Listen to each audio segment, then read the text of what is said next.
On this episode of See Indonesia, we return to the greater Jakarta area to taste the hidden adventures that await. Only this time, we would be getting wet. Very wet.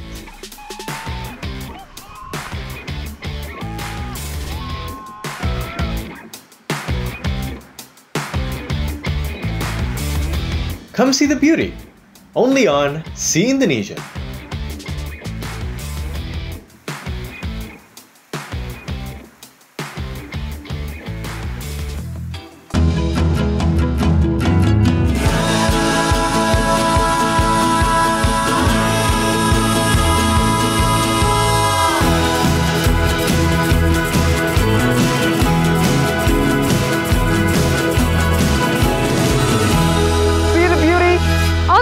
See Indonesia.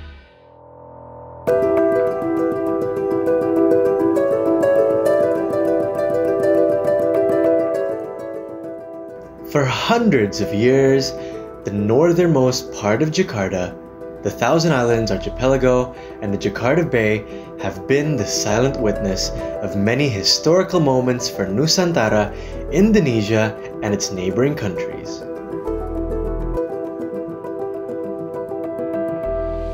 And now I will taste not only scenes that bring back old memories for Jakartans, but also the salty waters within.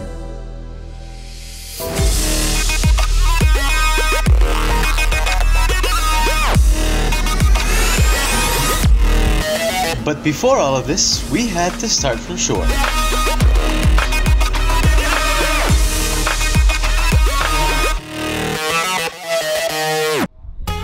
And thus we began our adventure in the North Jakarta Portavancol, where we were invited to join the Sea-Doo Safari.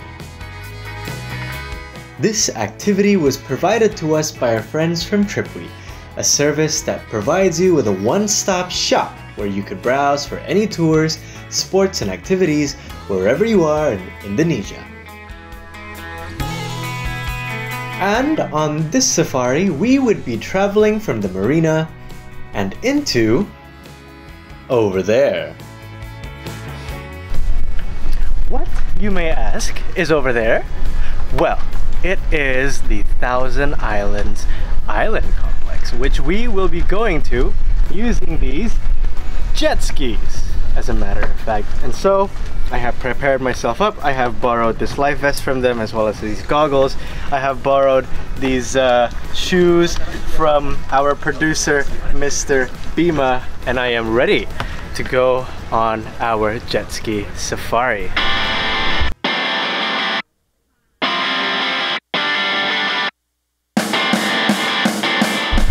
Now, a couple of things you need to know. This is your lifeline right here. What you do is you clip this onto your life jacket, and then you put the key, insert the key into the handlebars here, and there you go.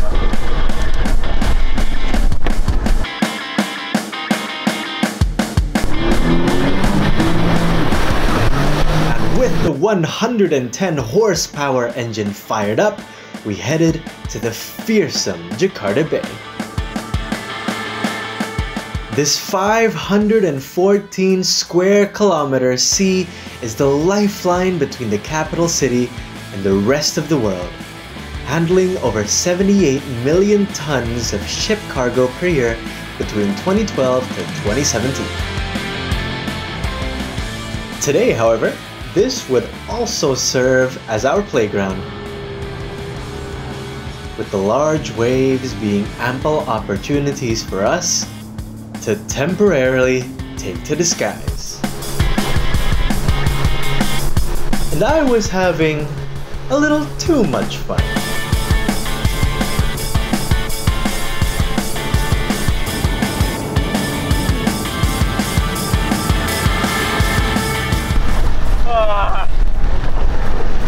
You should feel the power!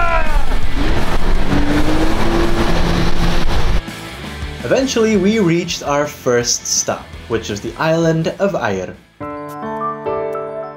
This island once hosted Sukarno, the first president of Indonesia, alongside Josip Broz Tito, the former Yugoslav president, and U Thant, the former United Nations Secretary General, in the middle of the liberation of West Papua from the Dutch in the 1950s. Now, however, this island is surrounded by large fishing vessels, a whole group of them as a matter of fact.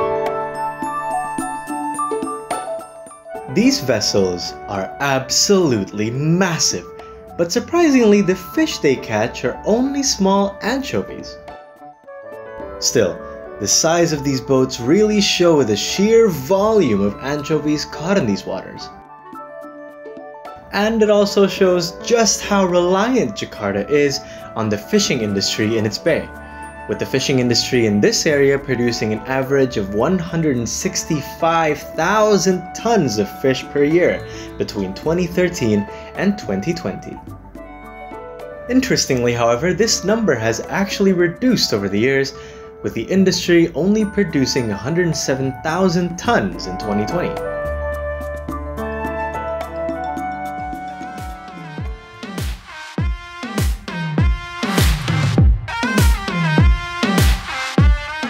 After a short stop at Ayer, where we played a little bit amongst the ships, we moved on, heading toward the direction of Kelor Island.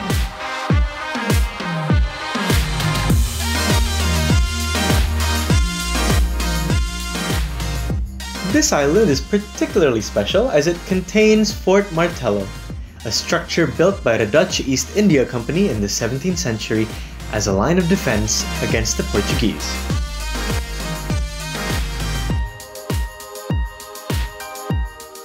And as we arrived, and perhaps as a show of bravado to the Dutch-built fort, our instructor Fikri decided to show off a little. And the water coming off his jet ski became the rain that refreshed our energy.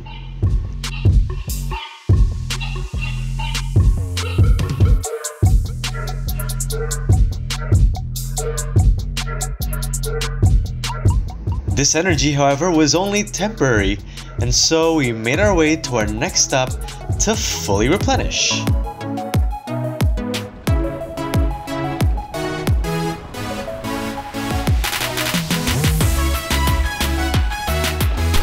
And we have landed. This is the Bidadari Island, which is our stop for a little bit of snacks, a little bit of lunch, and well, it's a hell of a view, isn't it?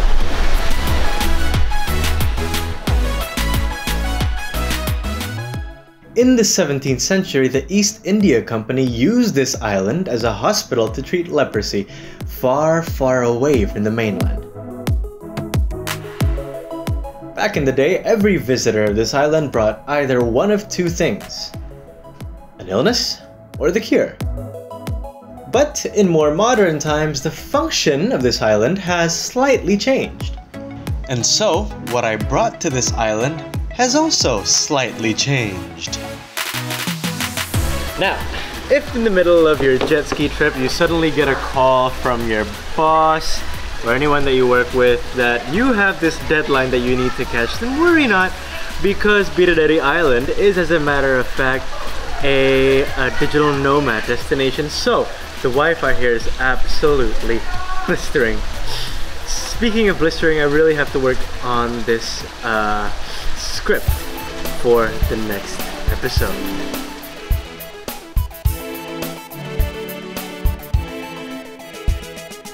And with my work complete, and my producers hopefully satisfied with my script, I went to grab some lunch, which on the Sea Safari was provided in the style of a buffet.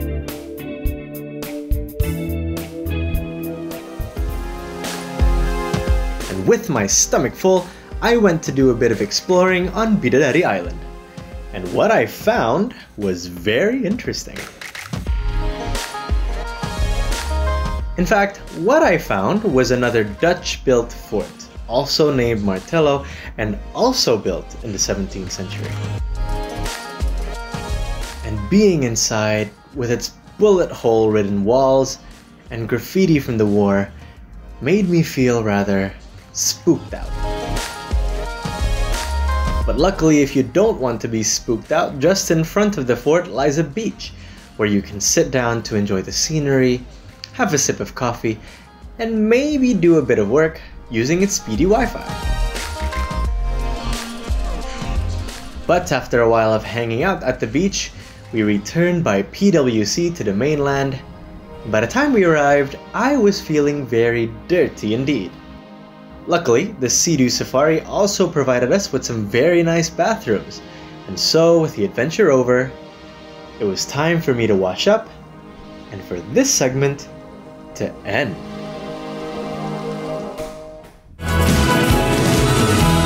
See the beauty? Only on See Indonesia.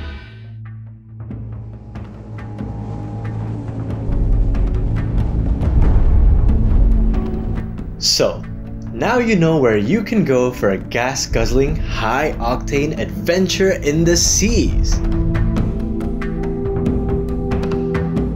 But in fact, if you wanted to search for other kinds of water adventures, there are plenty to find, even upstream of the Jakarta Bay, far, far to the south of Jakarta. Now to do that, we went here to Kali Baru, which is a river, technically it's more of a stream really, at the Bogor area near Jakarta. Now down there we are going to do a little bit of rafting, which should be a bit messy. Let's look downstairs. And messy indeed it turned out to be, living up to my name here. But for the time being, I felt pretty good about the upcoming adventure down the river. Like the forts in the Jakarta Bay, the rivers we would be rafting in were constructed in the 18th century at the behest of VOC Governor General Gustav Willem van Imhoff. And what better way to stick it to our colonists than to use their construction as our playground? Now the starting point of our adventure also happens to be the end point of our adventure later on. I'm still dry as you can see, but to get up there we're going to take this raft, we're going to load it onto a pickup truck, and we are going to load ourselves onto the pickup truck as well and drive over there before we raft for 7 kilometers. That might last around an hour and a half, we'll see.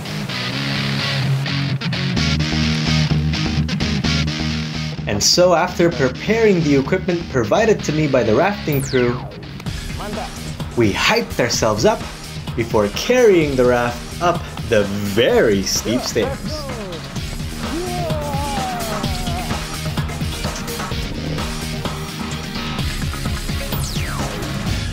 And loading it onto the truck. And let me tell you, I did not expect the raft to be so heavy. But the workout only made me more excited. Time to go.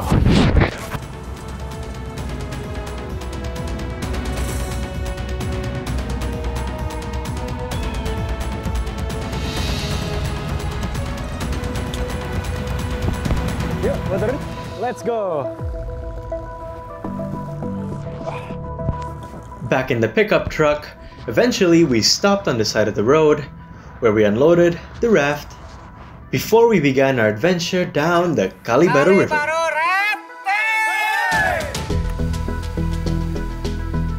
And immediately we could see exactly why this river was chosen for a rafting adventure.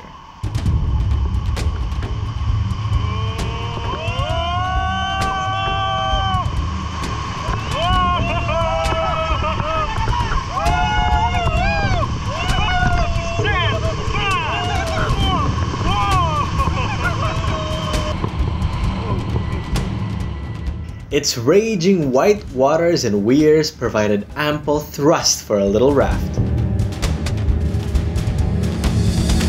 while the rocks in the river became obstacles for us to navigate.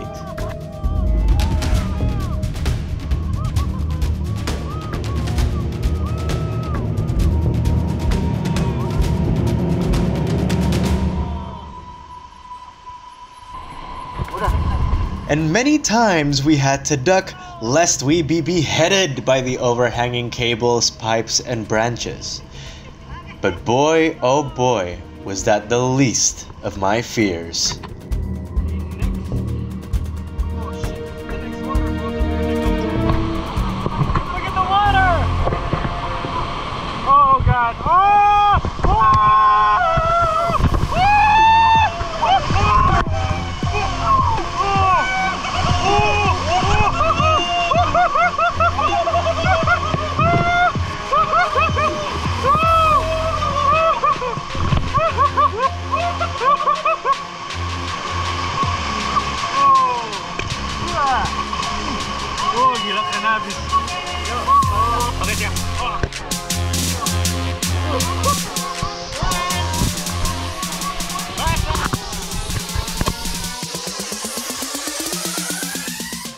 And with every single occupant now completely drenched in water, I thought we were nearing the end. But as it turned out, we had one final obstacle to overcome.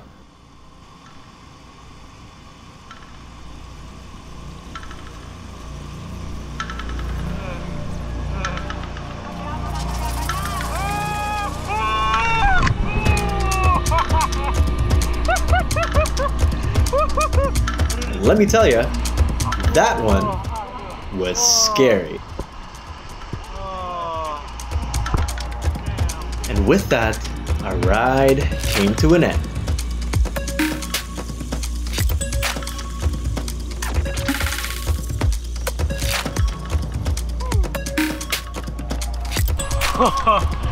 Oh man, what an experience. It felt so good. I'll tell you one thing though, I do regret wearing these shoes because they're meant for trekking and I ended up getting them quite wet actually. So top tip for you, next time wear a pair of sandals instead, or something you're okay with getting wet. But apart from that, that was a crazy fun experience. I'm hungry now. Let's see if we can get some food.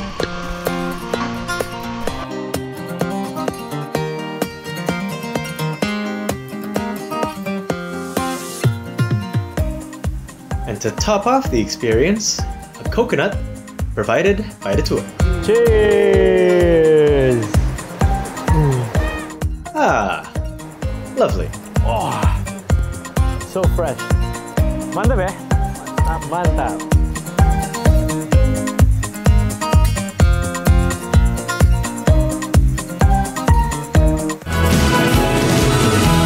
See the beauty?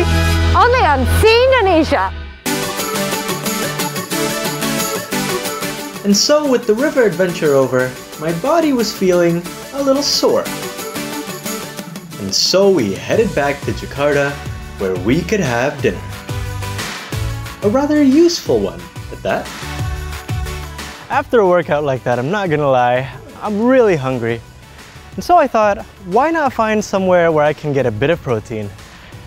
And so I came here, Dapur Mami Sateku, which sells satay, and I think some of the best in all of Jakarta. Let's go inside.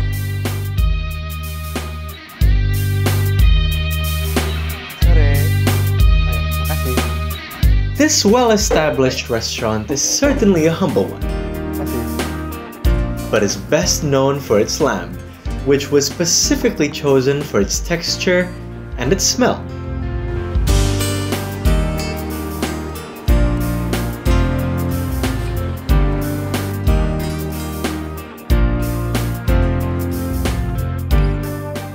And today, I would be served their specialty dishes, dipped lamb satay, and the first dish I tried, the Tegal mixed lamb satay.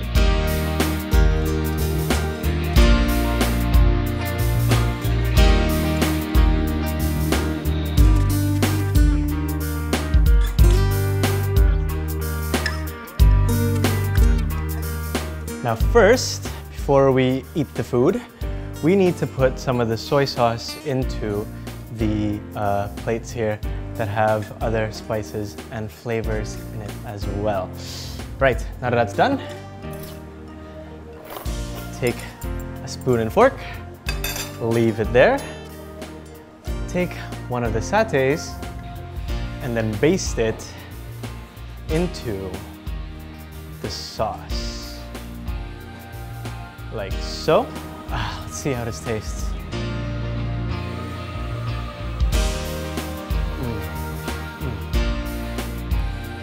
Do you know what I love about this? Is that it is extremely soft, really soft.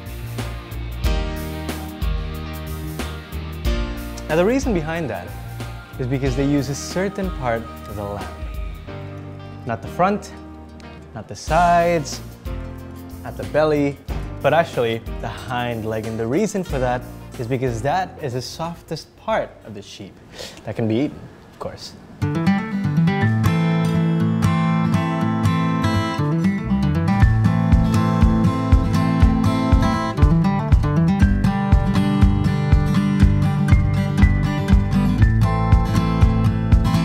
And I can also testify that the fat bits of the lamb is in fact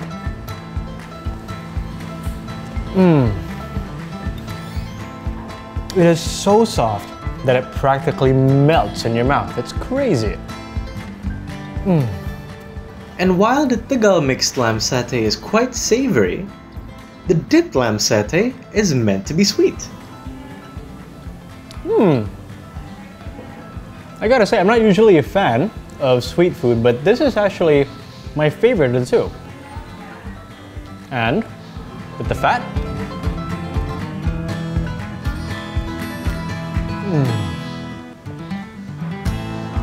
wow. So much better. If you ever come here and you try some of the satay, make sure to try the ones with fat in them because they are absolutely amazing. Even if you do get a bit of a cholesterol intake, but it's okay, it's worth it.